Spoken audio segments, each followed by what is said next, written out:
Bawas hingal at hindi mo na kailangan pang umakyat sa mataas na hagdanan dahil ngayong araw po ay opisyal nang binuksan sa publiko ang 18 elevators sa 6 na EDSA busway stations.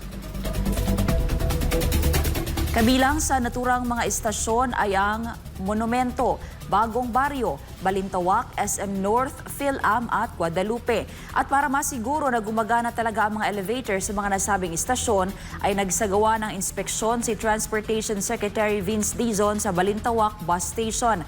Ang naturang elevator project ay bahagi ng aksyon ng administrasyon para masiguro na magiging komportable ang mga Pilipino sa pagbiyahe, lalo na ang mga priority passenger tulad na lamang ng mga senior citizen, mga buntis at persons deprived of liberty o PWD. Samantala, ngayong darating naman na Hunyo, uumpisahan na ang implementasyon ng EDSA Rebuild Program na may layon din na mas gawing organisado at madali ang pangaraw-araw na pagbiyahe ng mga Pilipino.